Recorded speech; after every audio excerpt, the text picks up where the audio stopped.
सबसे बड़ी बात है कि अगर एआईएमएम से मैं लड़ता हूँ तो एआईएमएम ऐसी पार्टी है जहाँ पे कार्यकर्ता नहीं होते हैं, बिल्कुल यहाँ दीवाने होते हैं। यहाँ कहते हैं कि मजलिस के दीवाने हैं। दीवानों को जो है ना पेट्रोल में, न गाड़ी में पेट्रोल देना पड़ता है, अच्छा, ना पॉकेट में एक अठन्नी देना पड़ता है। आपके टाइटल के अगर बात करें तो राजपूत, लोग ऐसे ही सोचते हैं राजपूत जी और एआईएमआईएम कभी खप ही नहीं रहा है, मिल नहीं सकता है। आपने राजनीति का जो है कहीं ना कहीं पहलू पलट कर रख दिया है।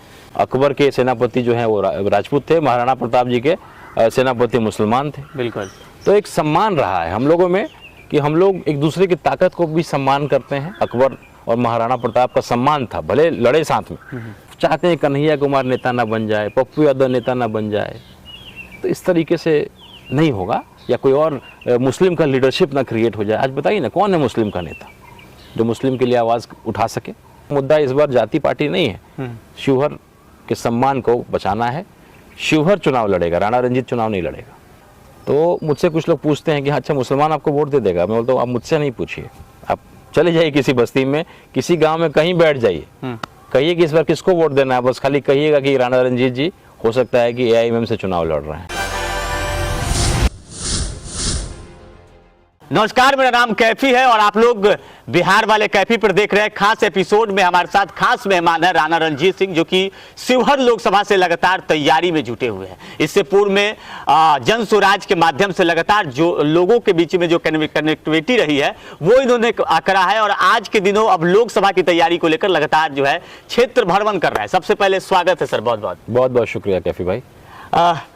चुनाव में आ रहे हैं शिवहर लोकसभा से, बिल्कुल, लेकिन बहुत सारे दर्शकों का और जो आपके चाहने वाले लोगों का सस्पेंस बना होता है कि आखिरकार राणा रंजीत जी जो है कैसे अचानक जन स्वराज में आए, फिर अब शिवहर लोकसभा से चुनाव लड़ने की बात कर रहे हैं। इसके बारे में दो शब्द बताइएगा। देखिए, जन स्वराज अभियान से मैं आज भी जुड़ा हुआ हूँ। जन स्वराज एक पार्टी नहीं है, एक अभियान है। बिल्कुल, अभियान है कि आप नैरेटिव क्रिएट करिए। अगर कोई आपके पास वोट मांगने आता है तो किन मुद्दों की आप बात करिए, किन सवालों को आप खड़ा करिए। तो अपने बेटे का चेहरा देखते हुए आप एक अच्छे शिक्षा व्यवस्था, एक अच्छे स्वास्थ्य व्यवस्था की बात करिए। ये 4 किलो अनाज में अपने कीमती वोट को मत बेच दीजिए। तो इस तरीके का अभियान का मैं हिस्सा बना और कई जगह गया, और खास करके दलित समाज और अक़लियत समाज आज की डेट में सबसे पिछड़ा, लोकतंत्र में सबसे ताकतवर, चूँकि संख्या बहुत है, और सबसे पिछड़ा, सबसे कमज़ोर। तो वो उसकी लड़ाई हम लोगों ने लड़ने के मन बनाया और उसकी लड़ाई लड़ रहे हैं। और जन स्वराज एक अभियान है, पार्टी नहीं बनी है। अभियान से मैं जुड़ा हुआ हूँ, जुड़ा रहूँगा। हाँ, जब पार्टी बनेगी तब दुविधा है कि किस पार्टी में रहना है, किस पार्टी में नहीं रहना है। अच्छा, तो जन स्वराज का कुछ एक्सपीरियंस बताइए। लोगों तक लगातार जो आपकी कनेक्टिविटी बनी रही है उस पर बताइएगा। देखिए, जन स्वराज पदयात्रा में गांव-गांव घूमने का मौका मिला, बहुत करीब से। समस्याओं को केवल अखबारों में, टीवी में या दूर से जानना, सब जानते हैं कि बिहार में बड़ी समस्या है, बहुत बेरोजगारी है, पलायन है, रोड की सुविधा नहीं है, बाढ़ आ जाता है, घर नहीं है, इंदिरा आवास में बहुत माने भ्रष्टाचार है, कई ऐसे योजनाओं में भ्रष्टाचार। ये दूर से आदमी जानता है, लेकिन जब आप नज़दीक से जाते हैं उसको महसूस करते हैं, उस दर्द को आप और महसूस करते हैं। जब आप एक बच्चे को देखते हैं जिसके पास खाने के लिए नहीं है, कपड़ा नहीं है, चप्पल नहीं है, तपती धूप में पैदल चलता है इस पिच पे। किसी औरत को देखते हैं आप जो वृद्धा पेंशन मात्र 400 रुपया मिलता है। आज आप बिहार से बाहर चले जाइए, साउथ में चले जाइए, बेंगलोर चले जाइए, हैदराबाद चले जाइए, वहाँ 2000 पेंशन मिलता है, ताकि वो अपनी दवाई का भी ख्याल रख सके, खाने पीने का व्यवस्था भी रख सके। और वहाँ के अस्पतालों को देखिएगा तो हमारा प्राइवेट अस्पताल सबसे बेहतर, पारस को आप मानते होंगे, वहाँ किसी सरकारी अस्पताल को उठा लीजिए, आपके पारस से बेहतर है वो। तो इन चीज़ों को करीब से महसूस करने का मुझे मौका मिला, और मुझे लगा कि नहीं, अब वक्त आ गया है कि लड़ाई लड़ करके और किस तरीके से इस सेवा को और केवल उजागर ही नहीं करना है, इस समस्या का समाधान करना है। समस्या की चर्चा तो लगातार कर रहे हैं कई वर्षों से, हर नेता हर सभाओं में, ब्लॉक के आगे धरना हो, डीएम ऑफिस के आगे धरना हो, समस्याओं की बात होती है, समाधान की बात नहीं हो रही है। तो समाधान पे काम करना है। अच्छा, लोग जानना चाहते हैं कि आज से पहले राणा रंजीत जी कहाँ थे, क्योंकि आपके फैमिली बैकग्राउंड की बात करें तो पिताजी आपके कई बार से विधायक रहे, मंत्री रहे बिहार सरकार में, उन्होंने यहाँ से सांसद भी रहा, आज इस दुनिया में नहीं है। लोग कह रहे हैं कि जो सीताराम बाबू ने करा उस नक्शे कदम पर राणा रंजीत चल रहे हैं। तो हम जानना चाहेंगे कि इससे पहले कहाँ थे आप। देखिए, क्लास 1 से मुझे बाहर पढ़ने का, मैं बोर्डिंग स्कूल में पढ़ा। सबसे पहले मैं सैनिक स्कूल तिलैया में पढ़ा, और वहाँ आर्मी का जो डिसिप्लिन होता है, एक एक चीज़ हम लोग जो है डिसिप्लिन और पनिशमेंट इतना ज़बरदस्त हुआ करता था कि अंदर जो एक डिसिप्लिन हम लोग के अंदर आया। क्लास 6 तक मैं सैनिक स्कूल तिलैया में पढ़ा और बहुत ही डिसिप्लिन लाइफ, एक आर्मी, और वहाँ तो प्रिंसिपल कर्नल हुआ करते थे और कैप्टन, टीचर्स, मतलब पूरा आर्मी वाला माहौल, डिसिप्लिन का माहौल वहाँ होता था। तो जीवन में डिसिप्लिन मुझे वहाँ से मिला। उसके बाद मैं चला गया बिरला पब्लिक स्कूल पिलानी में, राजस्थान में। अच्छा। क्लास 6 से लेकर के 10th एग्ज़ाम तक, 10th मैंने वहाँ से किया।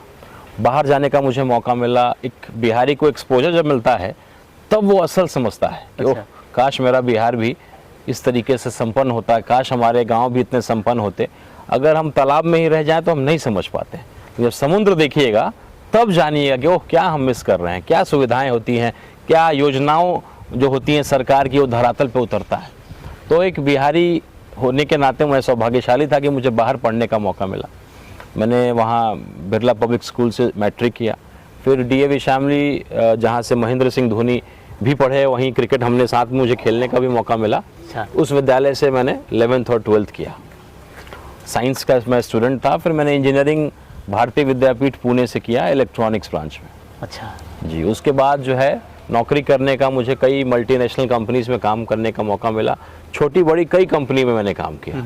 मुझे लगता है कि मैं 6 साल में लगभग मैंने 10 से ऊपर कंपनी में मुझे काम करने का मौका मिला। अच्छा। और मैं सीखने के पॉइंट ऑफ व्यू से मैंने MNC में भी काम किया, मैंने बहुत छोटी कंपनी में भी काम किया। मकसद ये था कि सीखना था कैसे काम किया जाता है, कैसे अपने अंडर 500-200 लोगों को मैनेजमेंट किया जाता है, आप मैनेजर के रूप में कैसे काम करा लेते हैं। काम करने से ज़्यादा काम करा पाना एक बड़ी चीज़ होती है। बहुत सही बात। वो मुझे सीखने का मौका मिला।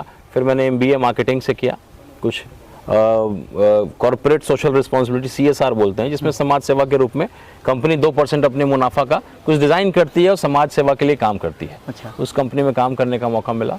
मेरे पिताजी लीवर मल्टी ऑर्गन फेलियर की वजह से, किडनी में प्रॉब्लम थी, लीवर में प्रॉब्लम थी, उनका इंतकाल हो गया। और हमारे भाई साहब 2 चुनाव हार रहे थे, पिताजी के रहते हुए ही 2 विधानसभा का चुनाव वो हारे थे। फिर पिताजी का जब देहांत हुआ तो दोबारा चुनाव आया, तो हमें लगा कि अगर इस बार फिर हार जाएंगे तो शायद दोबारा हम लोग को ज़मीन फिर से शुरू करना पड़ेगा। तो नौकरी छोड़ करके हम लोग चले आए। चूँकि पिता नहीं थे तो सभी भाइयों ने मिल करके, हमारे बड़े भाई साहब चुनाव लड़ रहे थे, हम लोगों ने बहुत मेहनत किया, चुनाव वो जीते सब लोग के आशीर्वाद से। उनको स्थापित भी किया और वो मंत्री भी रहे, अच्छे पदों पे रहे। फिर काम करते करते एक दरमियान कई जगह गांव में और अक़लियत के, जब गांव में कई बार मैं जाने का मुझे मौका मिला, तो मैंने देखा कि बचपन में जो लोग मेरे घर में आया करते थे उन लोगों से मुलाकात हुई। तो मैंने पूछा कि भाई, कई तकलीफ की केस हो गया था, इस तरीके से कुछ हम लोग को परेशान किया गया, मेरे साथ गलत हुआ, अत्याचार हुआ। तो हमने उनको बोला कि तो आप घर क्यों नहीं आते, आप तो पिताजी के ज़माने के लोग हैं, तब से आप अधिकार से आते थे। बिल्कुल। तो आज क्या हो गया? तो उनको कहीं ना कहीं संकोच की सर, अब वहाँ जाने में पता नहीं क्यों दिल से जो है वो सम्मान नहीं मिलता है और अब अपनापन जैसा महसूस नहीं होता है। ये भाजपा लेकर, हाँ, बीजेपी को लेकर के, खास करके मुस्लिम समाज। हाँ। तो मैंने उस दिन से मैंने सोचा कि नहीं, कुछ करना चाहिए। एक बेटे का फर्ज होता है कि आपके पिता का जो अर्जा हुआ संपत्ति है, या तो उसको बढ़ाइए या नहीं तो बचाइए। तो हमने देखा कि नहीं, एक वर्ग तो ठीक चल रहा है, लेकिन हमारे बगीचे का एक वर्ग जो है, पिताजी का बगीचा, चूंकि अक़लियत समाज ने पिताजी को जहां पहुंचाया है, सबसे अहम भूमिका अक़लियत की है। विधायक 1985 से हमारे पिताजी लगातार यहाँ रहे 20 साल। तो चूंकि आते RJD से थे वो, लेकिन एक मुस्लिम कैंडिडेट शिवजी राय जी हुआ करते थे जो विधायक भी रहे यहाँ पे 10 साल, तो यादव समाज से आते थे। तो यादव का वोट हमको बहुत नहीं मिलता था, लेकिन अक़लियत हमेशा अच्छे बुरे सब समय में उन्होंने मदद किया है। तो मैं उसको मानता हूँ, मैंने महसूस किया है। हमने पिताजी को बचपन में देखा है किस तरीके से ईद अगर आता था तो एकदम बेचैन हो जाया करते थे कि भाई बीमार भी रहे थे, नहीं अंत समय में भी जब उनकी तबीयत खराब थी तो यही कहते कहते बेचारे, मैंने अल्लाह के पास वो गए कि भाई ओह, मेरा सब लोग रास्ता देख रहा होगा। हम लोग जो है उस इलाके में सब लोग ईद का जो है, खास करके जो अक़लियत का प्रेम था, तो मैंने सोचा कि नहीं, उस संपत्ति को बचाना है। अच्छा। और तब मैंने एक सोचा कि किसी सेकुलर पार्टी से या कोई सेकुलर संगठन से जुड़ के काम करूँगा और उस परिवार के लिए खड़ा रहूँगा। एक वर्ग जो छूट रहा है उसको खास करके, तो मेरे राजनीति की बुनियाद जो है वो अक़लियत और मुस्लिम ही बना। हाँ। मैंने तभी वही ठान करके कि भाई उस परिवार को, उस बगीचे के उस पेड़ को नहीं बिखरने दूंगा, उसमें भी खाद पानी डाल करके उसको ज़िंदा रखूँगा। और तब हम लोग जनसुराज से जुड़े, एक अच्छा अभियान, एक सेकुलर अभियान, कई लोगों से मिलने जुलने का मौका मिला और हम लोग यही करते ही थे। अक़लियत में जाकर के अपनी लीडरशिप को क्रिएट करिए, आप किसी के डर से किसी को वोट देते हैं, मोदी जी के डर से आप इसको देते हैं, उसके डर से इसको देते हैं। आप अपना लीडरशिप कब क्रिएट करिएगा। मोदी जी के डर से वोट कर करके तो आप हार गए, आपकी रणनीति कहाँ सफल हो रही है। मोदी जी तो राज कर ही रहे, प्रधानमंत्री बन ही रहे हैं। छोड़िए, अपने कम से कम विधानसभा में अपनी ताकत को एकत्रित करिए। बिल्कुल बिल्कुल।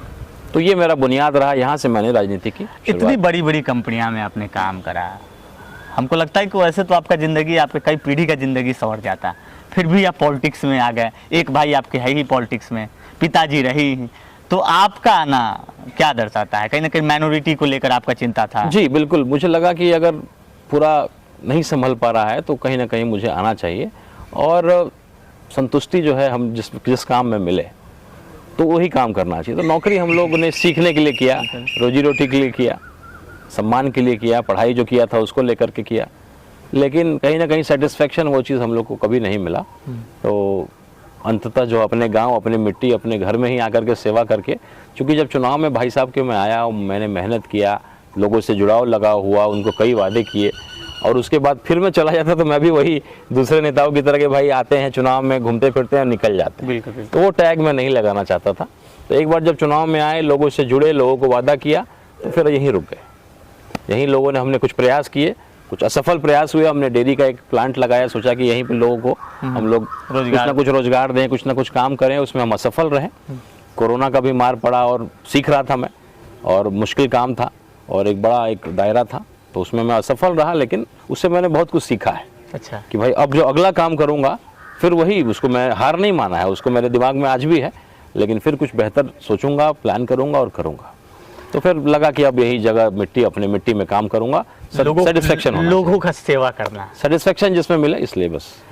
शिवहर लोकसभा से दावेदारी की बात आ रही है, अब मुद्दे की बात करते हैं, चुनाव पॉलिटिक्स की बात करें। जीवनी सुन लिया आपका, इनका जीवनी भी गजब जीवनी है। बताइए, जो आदमी कई कंपनियां में काम किया हो, लाखों करोड़ों का पैकेज पे, कंपनियां है तो पैकेज ही होगा, वो छोड़कर जनता की सेवा कर रहे हैं, खास करके बता रहे हैं अकेलियत, समाज की सेवा करना भावना है। शिवहर लोकसभा में वोटों की संख्या की बात करें तो मुस्लिमों के भी अच्छी खासी है, वैश्य समाजों की भी है, आपके समाज का भी यहाँ पे वोट है, तो इसको कैसे हैंडल कर पाएंगे? क्योंकि बिगुल बच चुका है लोकसभा का और आप भी मैदान में कूद चुके हैं, तो हैंडल कैसे कर रहे हैं, क्या समीकरण लेकर चल रहे हैं? देखिए, ये जो इस बार का जो कैंडिडेट जिसको चुना है, एक तो भाजपा का कोई कैंडिडेट नहीं है, तो भाजपा के कार्यकर्ताओं में बहुत नाराजगी है, यहाँ के नेताओं में बड़ी नाराजगी है। उसके बाद अगर जेडीयू से जब कैंडिडेट भी बनाया तो एक डेंटेड आदमी को कैंडिडेट बनाया, जो लंबे टाइम से यहाँ पर चुनाव लड़ रहे हैं, हार रहे हैं, जा रहे हैं। कई तरह की चीज़ें हैं, कई तरह की वजह हैं कि दलित समाज खास करके उनसे कटता है, पिछड़ा वर्ग वगैरह, गरीब वगैरह भी देखते हैं कि भाई ऐसे माने बाहुबली और ऐसे व्यक्ति के पास हम लोग कहाँ जा पाएंगे किसी काम को लेकर के, कहाँ अधिकार ले पाएंगे, कहाँ उनसे हम लोग झगड़ पाएंगे, कहाँ हम लोग उनसे अपने हक अधिकार के लिए बोल पाएंगे, उनके सामने खड़े नहीं हो पाएंगे। तो और एक वैश्य समाज का जो नाराज़गी है, भाजपा का नाराज़गी है, दलित का नाराज़गी है, जिस पार्टी से वो आते हैं सरकार की वो पलटू पार्टी है, उसमें आज एक एक शिक्षक नाराज़ है, एक एक डीलर नाराज़ है, तो एक लंबी लिस्ट है। अगर कोई भाजपा का कैंडिडेट, अगर भाजपा का कैंडिडेट नहीं भी हुआ, जेडीयू से भी कोई बेहतर कैंडिडेट होता तो वो परिस्थितियां नहीं बनती। तो बहुत ज़्यादा विरोध है और मुझे लगता है कि लड़ाई अगर होगी तो वो 3 नंबर पे चले जाएंगे। 3 नंबर पे एनडीए यहाँ 3 नंबर पे जाएगी। अच्छा, लड़ाई यहाँ आरजेडी से ही होगी। हाँ। क्योंकि जो वैश्य समाज का भी जो वोट है वो भी बहुत हद तक, अगर सामने से कोई वैश्य कैंडिडेट आता तो उसको मिलेगा, आधा आधा 3-3 जगह बढ़ जाएगा। एक निर्दलीय कैंडिडेट भी लड़ रहे हैं। आरजेडी का तो पता ही है आपको, वो भी रेट लिस्ट जो है वो बढ़ रहा है, ग्राफ जो है कितना बढ़ सकता है, क्या हो सकता है। आप तो भी मान रहे हैं कि ग्राफ स्वाभाविक है, पूरा जनता में यही चर्चा है। हाँ। कि भाई मैंने टिकट में देरी हो रही है तो 2 गुलदस्ता से शुरू हुआ, वो 4 पे आया, 7 पे आया, अब 10 गुलदस्ता तक मामला चला गया है, 12 गुलदस्ता तक मामला चला गया है। तो ये सब तो दिख रहा है ना लोगों को कि आप ताकत है अक़लियत की। आज अगर आरजेडी से अक़लियत घिसक जाए तो कोई माने क्या बोलते हैं, एक गुलदस्ता का एक गुलाब तक नहीं देने देगा। आप वही काम कर रहे हैं ना। आप जाके आरजेडी के वोटर को आरजेडी में सेंधमारी करके अपनी तरफ खींच रहे हैं, तो आप कौन सही कर रहे हैं? आप भी तो वही कर रहे हैं। मैं सेंधमारी नहीं कर रहा हूँ। मेरे पास कई लोग आए कि भैया आप आगे आइए, हम लोग चाहते हैं कि हम लोग अपनी ताकत को एक बार दिखा दें। लंबे टाइम तक जब आदमी नहीं कुछ प्रयास करता है या किसी के अधीन काम करता रहता है तो वो उसको अपना गुलाम समझ लेता है। उसको लगता है कहाँ जाएगा ये, कहाँ, मतलब तो उन्होंने ही बोला कि भैया इस बार जवाब देना है ताकि विधानसभा के चुनाव में हमको हमारा अधिकार मिले। बिल्कुल। अच्छा एक बात बताइए, जब अभी आरजेडी क्या कहती है कि अगर हम किसी मुस्लिम को दे देंगे तो वहाँ हिंदू मुस्लिम हो जाएगा। आपके लोकसभा में लोग कह रहे हैं, हर जगह यही बात कहते हैं। हाँ। तो ये तो आप मानते हैं कि एक एक मुसलमान आपको वोट देता है, बिल्कुल। टिकट के समय आप कहते हैं कि हिंदू मुस्लिम हो जाएगा, तो क्यों नहीं आप राज्यसभा में टोटल मुसलमान को भेजते हैं? क्यों नहीं आप जब एमएलसी भेजने की बात आती है तो टोटल मुसलमान को भेजिए, भरपाई तो हो जाएगा। बिल्कुल। आज आपने अशफाक करीम साहब, इतने सज्जन आदमी जिनका मेडिकल कॉलेज कटिहार में चलता था, उनका टिकट काट दिया आपने। जहां एम वाई कॉम्बिनेशन होता है, जहां वाई है उसके पीछे एम खड़ा है, लेकिन जहां एम की बारी आएगी वाई चला जाता है। तो ऐसा क्यों नहीं करते हैं आप कि आप मुसलमान को जो दे देते हैं? अगर आप एआईएमएम की भी चर्चा करते हैं, एक मुसलमान की उभरती हुई पार्टी है, समाज के लिए कुछ बेहतरी का प्रयास कर रही है, आप 2 सीट नहीं दे सकते हैं उनको? गठबंधन कर लीजिए, वो तो दरवाज़ा खोल करके आपका इंतजार कर रही है। लेकिन आप नहीं चाहते हैं कि कोई मुस्लिम पार्टी खड़ा हो जाए, कोई मुस्लिम लीडरशिप खड़ा हो जाए। जिस दिन खड़ा हो जाएगा आरजेडी से मुसलमान वोट खिसक जाएगा।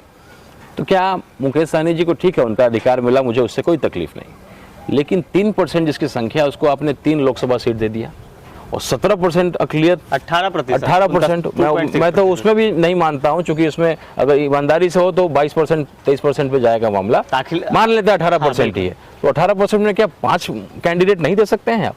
5 लोकसभा कैंडिडेट मुस्लिम नहीं दीजिएगा?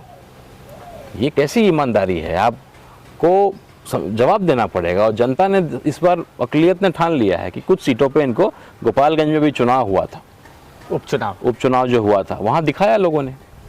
आज साबुद्दीन साहब का परिवार जिसने सींचा है इस पार्टी को, इतनी बड़ी सजा उन्होंने क्यों भुगता? केवल एक स्टेटमेंट कि मैं, लालू जी मेरे नेता हैं और नीतीश जी परिस्थितियों के मुख्यमंत्री हैं। बिल्कुल। इस एक स्टेटमेंट ने उस व्यक्ति के जीवन को खराब कर दिया, वरना तो जेल से बाहर निकल गए थे ना। किसको प्रॉब्लम होती? बिल्कुल आराम से ठाठ से जीते। लेकिन एक स्टेटमेंट, मर्द का जो है एक जबान होता है, शेर का जो एक जबान होता है, उस तरीके से उन्होंने एक स्टेटमेंट बोला और देखिए जीवन कहाँ से कहाँ चला गया। और उस व्यक्ति ने क्या किया सरकार में बनाने के लिए, लालू जी के लिए और आरजेडी के लिए। और उसके बाद आप राज्यसभा नहीं भेज सकते हैं उनके परिवार से, एमएलसी उनके बेटे को नहीं बना सकते हैं, टिकट तक नहीं दे रहे हैं आप, एक कप चाय तक नहीं पी रहे हैं। अगर गोपालगंज बाई इलेक्शन में एक कप चाय केवल अगर पी लेते तेजस्वी जी और एक तस्वीर वायरल होता तो वहाँ का कैंडिडेट 30,000 वोट से जीतता। बिल्कुल। इतना अकड़, राजनीति में इतना अकड़, कहीं ना कहीं ये तो लालू जी का चेहरा देख करके लोग आज भी चुप हो जाते हैं। लेकिन एक दौर आएगा जब पूरा मुसलमान खिसक करके अपने एक लीडरशिप को क्रिएट करेगा। बिल्कुल बिल्कुल। आप लगातार इफ्तार पार्टी में आप शिरकत कर रहे हैं, हमको लगता है कि डेली आप कहीं ना कहीं जा ही रहे हैं। जी, जी। 6 विधानसभा है यहाँ पे, सब जगहों पे आप घूम रहे हैं, तो क्या लग रहा है? मुसलमानों का रहबर बन रहे हैं आप, और आपके टाइटल के अगर बात करें तो राजपूत, लोग ऐसे ही सोचते हैं राजपूत जी और AIMIM कभी खप ही नहीं रहा है, मिल नहीं सकता है। आपने राजनीति का जो है कहीं ना कहीं पहलू पलट कर रख दिया है। नहीं, ऐसा बिल्कुल नहीं है। देखिए, अगर आप इस इलाके में बात करेंगे तो सीताराम बाबू का, मोतियूर रहमान साहब का दोस्ती का मिसाल दिया जाता है। बिल्कुल, हमने सुना है कि भाई सीताराम बाबू का मंत्री का पूरा लेटर पैड जो है मोतियूर रहमान साहब के पास ही रखा हुआ है। अच्छा। मंत्री होते हुए भी सीताराम बाबू करेंगे, अरे भाई हमसे नहीं होगा, मोतियूर रहमान साहब से करवा लीजिए। तो उस तरह की मित्रता जो है इस इलाके में देखा है। और आप इतिहास में चले जाइए ना, महाराणा प्रताप के सेनापति जो है राजपूत थे, अकबर के सेनापति जो है वो राजपूत थे, महाराणा प्रताप जी के सेनापति मुसलमान थे। बिल्कुल।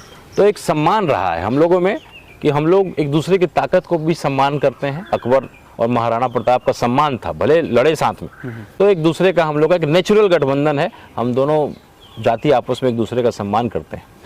सिवान में भी कहीं ना कहीं जो समीकरण दिख रहा है उसमें भी राजपूत समाज के लोग हिना मैडम को सहयोग कर रहे हैं। आप इधर मुसलमानों की बात कर रहे हैं, आने वाला समय में कहीं समीकरण जो है वो बिगाड़िएगा नहीं ना बिहार का? बिल्कुल बिगड़ना नहीं बोलेंगे, इसको संवरना बोलेंगे। संवार दीजिएगा। संवरना ये होगा कि देखिए, अगर एक समीकरण नया बनेगा तो मुझे लगता है कि जो MY में से जब M निकल जाएगा तो Y भी बिखरेंगे और एक नया समीकरण तैयार होगा जिसमें दलित होगा, मुसलमान होगा, फॉरवर्ड होगा, और वो मिला करके एक बहुत ही एक नया और यूनिक समीकरण, चूँकि देख रहे हैं आप बिहार की राजनीति करवट लेने जा रही है।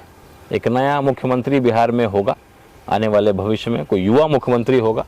अब परिस्थितियाँ और ये जो माहौल बन रहा है, चूँकि अभी चिराग पासवान जी की बात करें बहुत तेज़ी से उनका ग्राफ बढ़ रहा था। बिल्कुल। लेकिन अभी के हाल फिलहाल में कुछ गुलदस्ता की चर्चा खूब चल रही है कि कई 20-20, 35-35 गुलदस्ता जो है उनको मिला है टिकट देने के एवज में, भेंट किया गया है। तो कहीं ना कहीं वो परिस्थितियां फिर उनको कमज़ोर करेंगी। कन्हैया कुमार हैं, एक लड़ाकू आदमी है, लेकिन आप देखिए क्या हो रहा है। पप्पू यादव जैसे नेता हैं जो ज़मीनी नेता हैं, कोरोना से लेकर के हर सुख दुख में काम करते हैं, तो दबाया जा रहा है। कोई किसी को दबा नहीं सकता है। आपको लगता है कि आप बेहतर नेता हैं तो लंबी लकीर खींचिए, आप लकीर मिटाने में लगे हुए हैं। इसका मतलब आप इनसिक्योर हैं, आप डरते हैं। एक अपनी ताकत पे जिसको विश्वास होगा वो लंबी लकीर खींचेगा, वो लकीर किसी की मिटाएगा नहीं। बिल्कुल बिल्कुल। आप चाहते हैं कन्हैया कुमार नेता ना बन जाए, पप्पू यादव नेता ना बन जाए, तो इस तरीके से नहीं होगा। या कोई और मुस्लिम का लीडरशिप ना क्रिएट हो जाए। आज बताइए ना कौन है मुस्लिम का नेता जो मुस्लिम के लिए आवाज़ उठा सके। हम लोग पीछे पीछे इसके डर से उसको, उसके डर से उसको, यही तो कर रहे हैं। तो अगर मुझे मौका मिलता है, अगर ओवैसी साहब की पार्टी से भी मुझे मौका मिलता है, तो मैं एक हिंदू हूँ और वो भी अपनी छवि को सुधारना चाहते हैं, तो ये अगर प्रयास हो रहा है, एक अच्छा प्रयास हो रहा है, तो इसमें गलत क्या है। वो भी एक छोटा संगठन था, MIM जो संगठन था वो एक इलाके का मुस्लिम लोगों के लिए बना था। उसके बाद वो पॉलिटिकल पार्टी बना, उसका प्रारूप बढ़ता चला गया। वो जो मुद्दे जो सदन में वो उठाते हैं, ईमानदारी से, बैरिस्टर हैं, पढ़े लिखे व्यक्ति हैं, इंटेलेक्चुअल आदमी हैं, तो लोगों का विश्वास बढ़ा उस पार्टी के आगे, फिर ऑल इंडिया लगा। लेकिन ऐसा नहीं है कि वो मुस्लिम की पार्टी है। मुस्लिम की पार्टी तो मुझे क्यों, मेरी चर्चा ही क्यों होती। सही बात है। आप उम्मीदवार ही क्यों, गोपालगंज से भी जो चर्चा हो रही तो चर्चा ही क्यों होती, तो किसी मुस्लिम को दिया जाता ना। बिल्कुल बिल्कुल। तो देखिए पहले क्या हुआ मैं नहीं जानता हूँ, या जो भी है, अगर कोई सुधारना चाहता है, बेहतर करना चाहता है, तो गलत क्या है। अगर वो हिंदू का बेटा पे विश्वास कर सकता है, तो मेरे हिंदू का मेरा परिवार वो भी मुझ पर विश्वास कर रहे हैं, कह रहे ठीक है हम लोग आपके साथ खड़े हैं, आप प्रयास करिए। हम लोग का मुद्दा इस बार जाति पार्टी नहीं है, शिवहर के सम्मान को बचाना है। शिवहर चुनाव लड़ेगा, राणा रंजीत चुनाव नहीं लड़ेगा। शिवहर के बेटा होने के नाते शिवहर का मान सम्मान बचाने के लिए चुनाव लड़ने जा रहे हैं। कोई बाहरी आदमी, कोई अपराधी छवि का आदमी या कोई भी आता है गिद्ध की तरह शिवहर लोकसभा पे, खास करके बेलसंड विधानसभा पे खास करके नज़र उनका रहता है। अभी जो चुनाव लड़ने आए हैं, वो चुनाव अगर खुदा न खास्ता जीत भी गए, तो उनके बाद उनके 2-3 बच्चे और हैं, फिर वो अलग अलग विधानसभा क्षेत्रों में से, उसमें से नज़र वो डालेंगे कि भाई बेलसंड से लड़ें कि मधुबन से लड़ें कि रीगा से लड़ें। तो ये अब शिवहर बर्दाश्त नहीं करने जा रही है। हमारा नेता, हमारे यहाँ पंडित रघुनाथ झा जैसे नेता हुए, हमारे यहाँ अनवारुल हक साहब जैसे नेता हुए, मोतीउर रहमान साहब हुए, सीताराम बाबू हुए, वो दौर ख़त्म हो गया। एक नेता शिवहर के पास नहीं है। इस बार हम लोग अपमानित नहीं होंगे। और पिछड़ा वर्ग, कमज़ोर से कमज़ोर वर्ग, मैं रविदास समाज के एक गांव में था, उन्होंने भी कहा कि नहीं भैया हम लोग इस बार लोकल को देंगे, कोई किसी को दे, वो हारे जीते छोड़िए, हम लोग लोकल को ही देंगे, सबक सिखाएंगे। अच्छा, तो एक माहौल, एक जो है चिंगारी लग गया है। अभी देखिए चुनाव आते आते कितना बड़ा रूप लेगा। तो मुझसे कुछ लोग पूछते हैं कि अच्छा मुसलमान आपको वोट दे देगा। मैं बोलता हूँ आप मुझसे नहीं पूछिए, आप चले जाइए किसी बस्ती में, किसी गांव में कहीं बैठ जाइए, कहिए कि इस बार किसको वोट देना है, बस खाली कहिएगा कि राणा रंजीत जी हो सकता है कि AIMM से चुनाव लड़ रहे हैं। सबसे बड़ी बात है कि अगर AIMM से मैं लड़ता हूँ, तो AIMM ऐसी पार्टी है जहाँ पे कार्यकर्ता नहीं होते हैं, बिल्कुल, यहाँ दीवाने होते हैं। दीवाने होते हैं। यहाँ कहते हैं कि मजलिस के दीवाने हैं। दीवानों को जो है ना पेट्रोल में, न गाड़ी में पेट्रोल देना पड़ता है, अच्छा, न पॉकेट में एक अठन्नी देना पड़ता है, ना आपको किसी तरीके से करना पड़ता है। दीवाने पागल हो जाएंगे। दीवाने अपना काम करते हैं। अच्छा। और यही दीवान। चलिए, तो राणा रंजीत जी थे और बहुत सारे मुद्दे पे बातचीत हम लोगों ने करा है, खास करके यहाँ पे अकलियत समाज की लड़ाई को लेकर। इनके पिताजी तो लड़े, आज इस दुनिया में नहीं है, अब उनके पुत्र जो है छोटे लाल है सीताराम जी के, और अभी ये अब अकलियत समाज के कमान संभालने के लिए पूरी तरीके से तैयार है। और तो बहुत बहुत धन्यवाद। और चलिए आप लोग भी वीडियो को ज़्यादा से ज़्यादा शेयर कीजिएगा। यूट्यूब पे है तो चैनल को सब्सक्राइब कर लीजिए, फेसबुक पे देख रहे हैं तो फॉलो कर लीजिएगा। कैसा लगा वीडियो, इसका प्रतिक्रिया कमेंट बॉक्स में दीजिएगा। लोकसभा में कैसा उम्मीदवार चाहिए, इसका भी प्रतिक्रिया का इंतजार हम करेंगे कमेंट बॉक्स में। बहुत बहुत धन्यवाद।